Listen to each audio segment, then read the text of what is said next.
Welcome to Bots and Beyond, your weekly dose of all things automation, mixing up end user, vendor and consultant experience to create your go-to podcast for bot-related insights. I am your host, Wayne Butterfield. Welcome to Bots and Beyond. It feels like a while since we've last spoken, probably about the last 3 weeks, incredibly busy with client work, which is both fortunate for ISG automation, but also unfortunate for our listeners. Now, the good news is we're back up and running, and I have plenty of guests lined up. We're actually going to start with a colleague this week. I will introduce, or I'll get Stephen to introduce himself further shortly. So Stephen works within our data team, and I think that's really important. And it's a trend that I'm seeing increasingly discussed, the role of data and automation. So I thought it was a brilliant episode to kind of re-kick off the series. So Stephen, welcome to Bots and Beyond. Great to have you on board. Thanks, Wayne. Thanks for the warm welcome. So hi to everybody. I'm Stephen, and I'm a principal consultant and co-lead for the EMEA Cognitive and Analytics Solution Center in ISG's digital consulting organization. And what we do, as Wayne highlighted, is all things about data and working with organizations who want to leverage data, get value from data, and they're at some point on their kind of what we call their data-driven journey. As a practice, we kind of work with empowering our clients to kind of ignite and scale data-driven initiatives while keeping a focus on the data cultured value generation and business outcomes. Why is data important to you? Yeah, for me, it's a good question, and I think it goes back quite early on into my career. And I've always kind of had an interest with data and how it's managed, how it's prepared, how it's consumed, and how people kind of utilize that data and get insights from it. And I think this was back in the days before it became as like all the fancy, names and acronyms you hear today and everything. So I won't even go any more in depth than that, otherwise I give my age away. But anyway, so I'll give a bit of a story actually to really kind of put some kind of meat on the bones in terms of it. So I, going back some years, worked for this financial services organization. And at the time, I was working as part of their corporate intranet team. And I was using the beloved classic ASP and SQL Server as the backend database for the intranet site. And we were starting to look at in terms of how can we kind of optimize and get more kind of, what's the word we'd say? More kind of innovative in the way we produce our content for the corporate intranet. And this is where we started looking at how we can have data-driven pages and so forth like that and things like that. And that started piquing my interest because obviously, you've got to get the data, make it available. You have an audience who consume that information. And I then worked on, at the time, what was my first full end-to-end data-driven application, which was the corporate telephone directory. Where I got to do the interface, get all the details for the employees matching to the hierarchy of who they report to, where they sit, which department, and so forth. And I think from then, my interest, I was hooked. A second part of that is as I progressed in my career, still within that financial services company, I then decided to move into their data warehouse team. Again, because this gave me a greater kind of insight into the different areas of the business and how they were consuming information for what was the term at the time was management information. So it was all about MI and the MI reporting suites and so forth, and how different areas like sales, finance, credit risk, what's the information they need to report and create the various management reports that the senior management needed to run the business. And, I got heavily involved in that. I became the data warehouse DBA and everything. So again, it was all about bringing in that data, preparing that data and making it available for business consumption. And I think that passion to this day, it still stands. Fast forward to the future, it's the similar things, but obviously not the same technology challenges, but similar kind of challenges around organizations asking the same questions. How can we optimize the way we work? How can we do things differently? What information is at hand that can answer the questions we need to be able to meet our business outcomes and so forth? So to me, it's something I love doing, something I enjoy doing. And, I think, for the time being, I think I definitely will be continuing with it. Great. And I think that, really comes across the length and breadth of your experience there. And it's interesting how you got excited about data through, what many would class as not necessarily a data-driven project looking at an internal intranet. So interesting journey you've been on there. So thinking about the kind of role of data and analytics within an organization, clearly it's evolved over, the last however many years. You mentioned MI. We could talk about data and analytics. We could talk about data science. You mentioned as well of, the various different terms that have been used. One question I'd be quite interested in understanding, is the core principles the same? Have we just added, hype-defined terms onto what was MI, what was analytics, as we start to think about the role of data science and DNA within organizations? Yeah, so for me personally, I try to not get hooked in the terms, because you find they do change over the years and they sometimes become an umbrella term. So like, when people say is it analytics and everything, and when you say analytics today, that's sometimes encompasses what you call BI or traditional MI or sort of whatever it was back in the days. So I try to stay away from getting hooked into the actual different terminology unless it's needed to, when you're communicating with certain customers and so forth. However, what I do is I look at the principles really as what actually is the end user or the client or whoever I'm working with trying to achieve, and what does data or the place does data play within that. And by doing so, it's almost answering the question of, okay, what in terms of their day-to-day job, what are the processes they work with, and what are the questions that are coming up that they need to answer, and how does data play a part in that? Whether that be a report that needs to be created, or whether it is looking at something where it could be different trends and everything to kind of analyze that to answer questions. So rather than get caught up in the terms, it's actually looking at what is it they're trying to do and trying to achieve and take it from there. So what I like to do is use what is called a value-driven approach. So we can say, right, you ask the question, what is the value that the organization, department, or the person needs to achieve? Yeah. And therefore, in that value, what are the capabilities that need to be in place to actually support and drive and enable that value? Then you get onto what is the investment, which is whether that's people, effort, the technology behind it, etc., to actually achieve that value. And then you get to the answer of what is the best thing that person actually, or the ideal thing that person needs in place, be whether that's a reporting suite, whether it's a dashboard, whether it is a process in place to kind of automate and the way they consume information, and that's really just my personal view, and that over the years hasn't changed. It always starts with some form of request where some person's asking a question, and the answer is, and really we're looking to see how data and information can be used to provide the answer to that question. I think it's incredibly important. Think of what is it you're looking to achieve versus what it's called, right? Think of how you're going to achieve something is obviously really important, and obviously thinking of the answer versus those terms. Thinking about data especially, and I can't look at data and then not think of AI.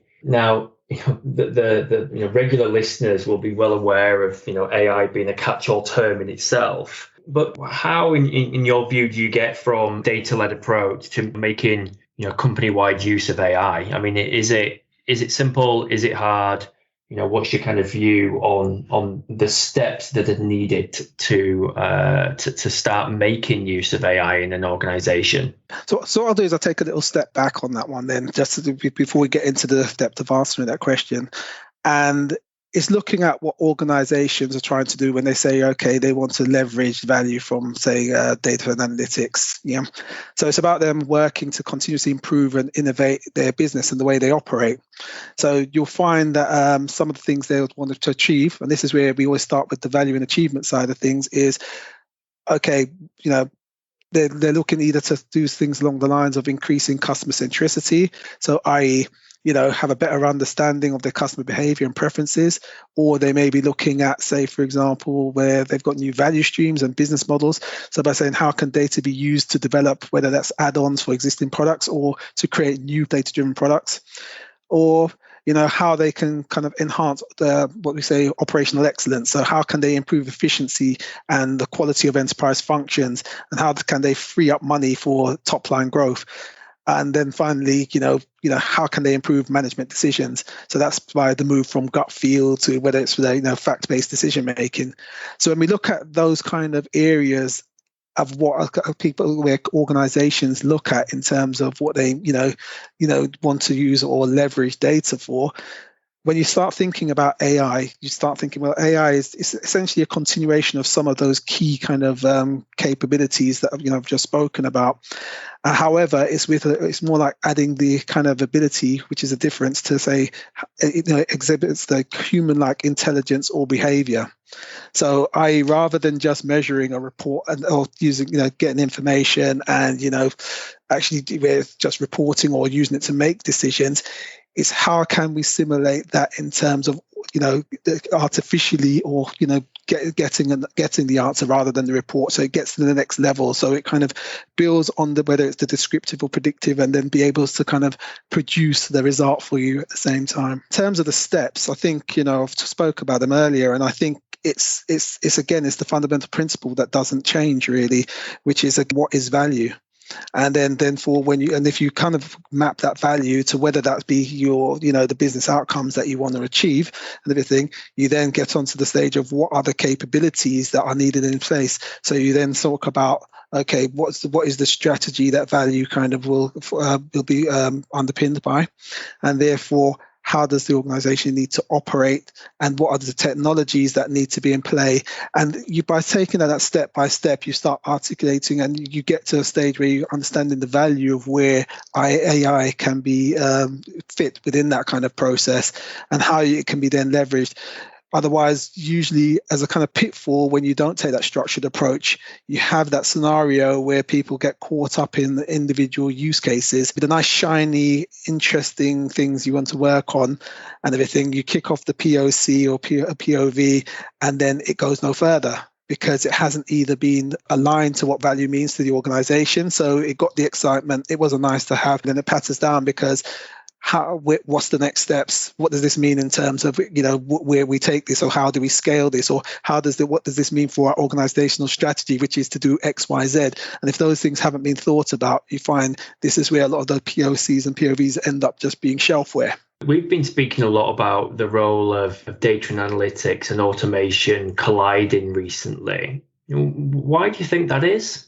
Yeah, and I think it's back to that point I made earlier about where, say, when customers start asking that question about how do they enhance operational excellence. So if they want to start improving or optimizing the way they work.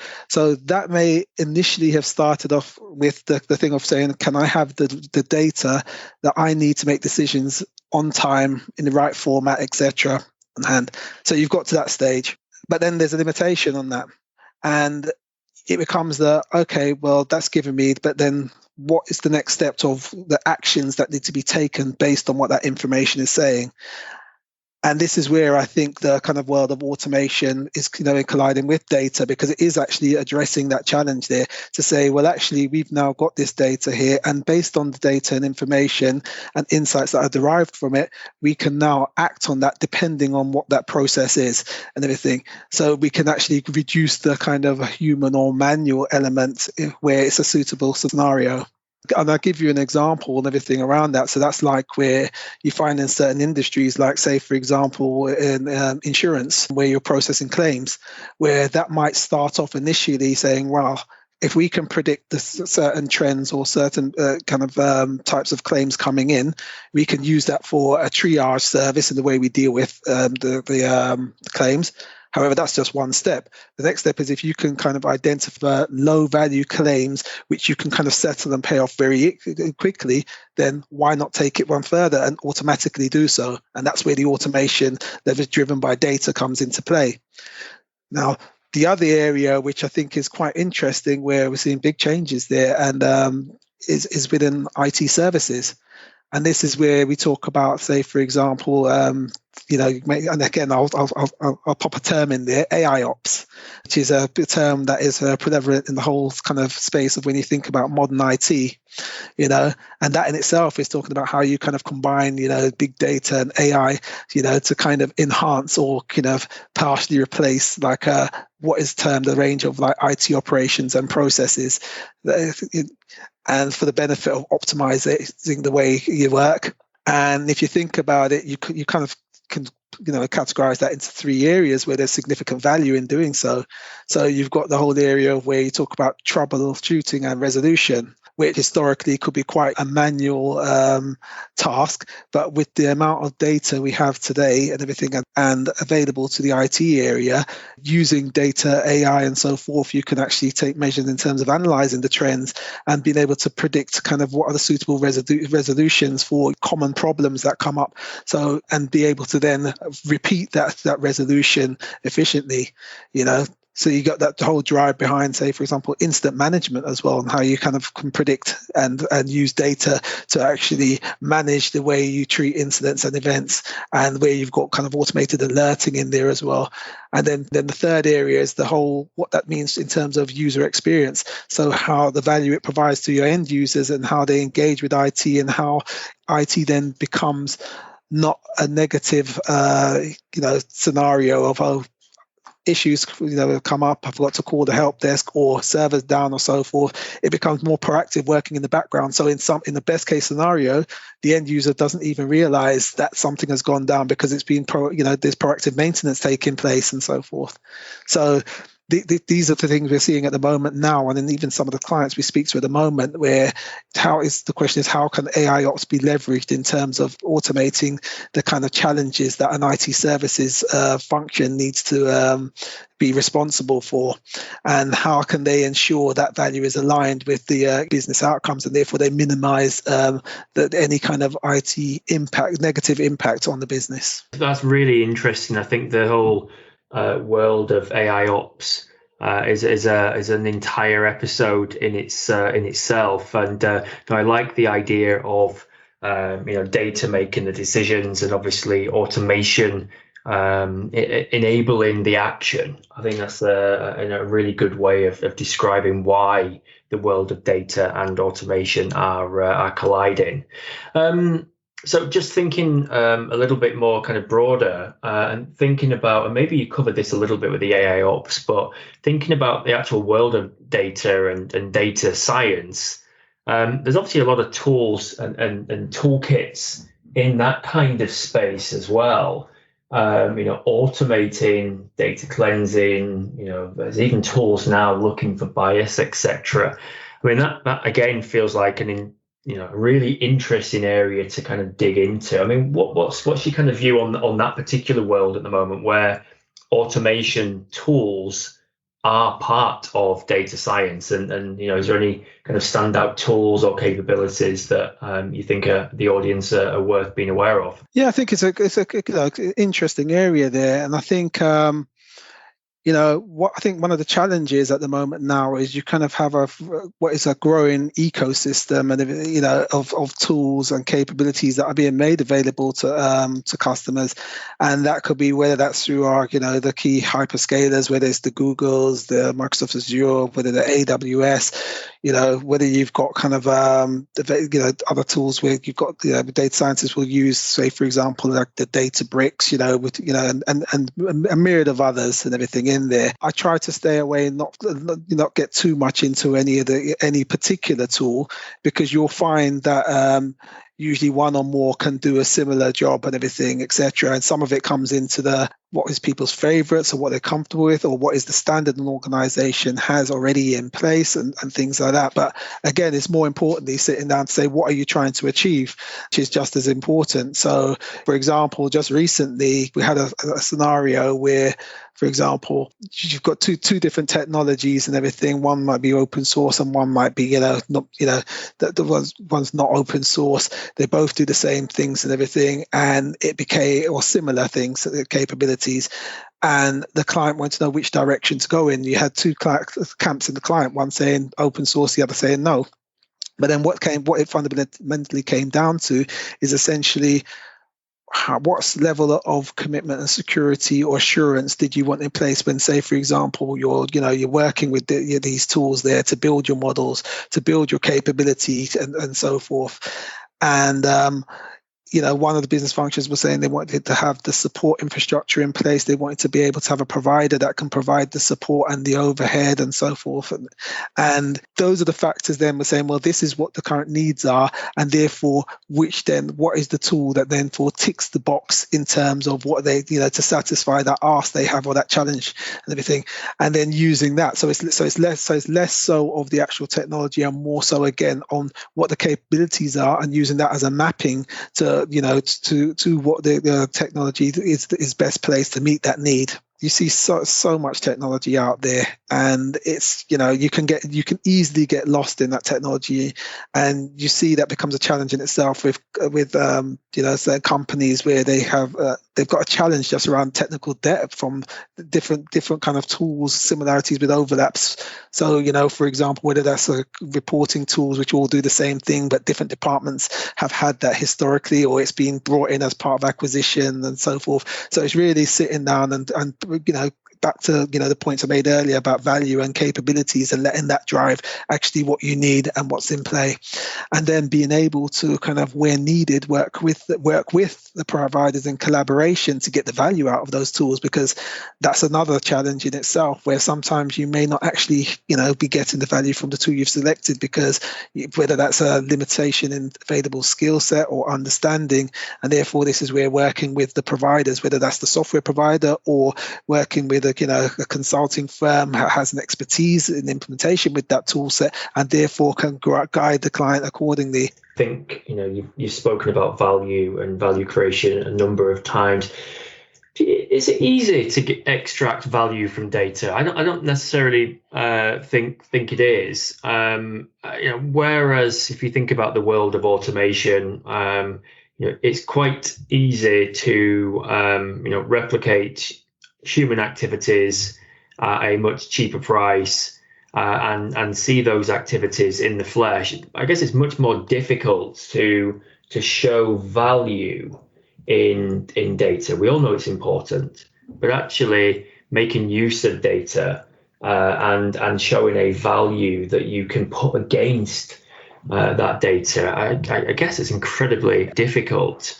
And certainly something that I've seen, a number of clients talk about, the actual value that data, you can show.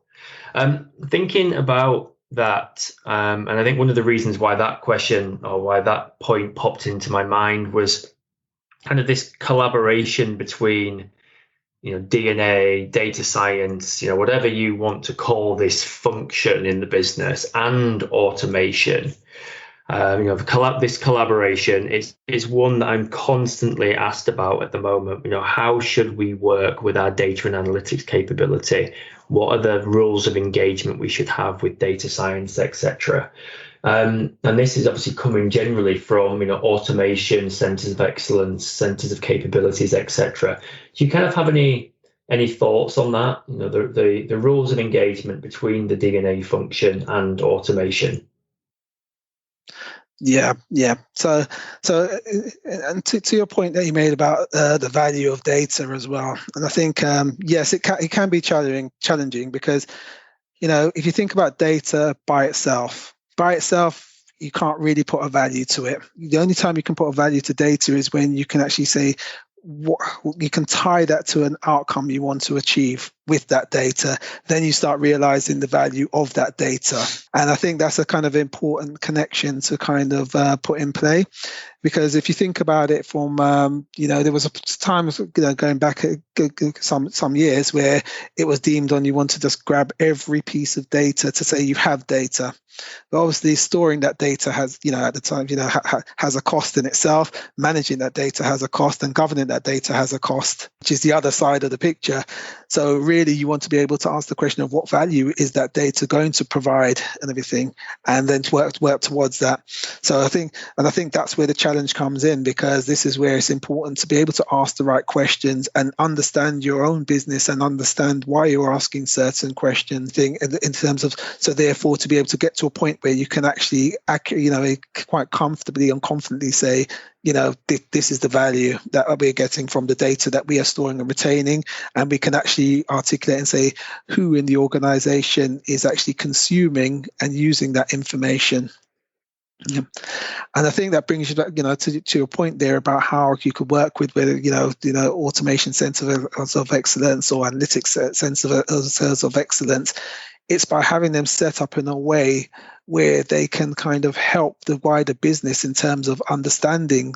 So one is understanding what is the demand for information coming, and that can come from either, whether it's through the automation channel where there's a process in place that is a kind of candidate for automation, and therefore the question then becomes what is the data that is needed. So on doing so, that is aligned to some business outcome which has a tangible value, which then will transfer that value to the value of that data, or whether it comes from somebody who wants to get some insights around the data because they need to kind of be able to understand whether it's the organization's customers more, and they want to get that 360-degree view of the customer. So again, it's understanding what are the demands for data and insights that are coming into those centers of excellence, and then what is the capacity and capabilities they have to meet that demand, and having that approach and structure in place to be able to kind of answer those questions, because it then leads on to the how. As a center of excellence, do you need to structure yourself from operationally to actually, to manage the capacity to meet that demand and everything? And then that kind of ties on to what is the technologies then, and you start getting into that kind of value aligned model. And I think that to me is one of the most important things in terms of actually being able to bring it together and being able to see what the value of how the automation and data analytics can work together. Because I personally just look at it that, automation is a capability, data analytics, data science, these are all capabilities that enable a business to achieve a certain outcome. Brilliant. I think value and outcome is a great way to end the discussion. So very valuable discussion there. Great outcome, hopefully, for the listeners. Thank you for listening to this week's Bots and Beyond, and I look forward to catching up with you again next week.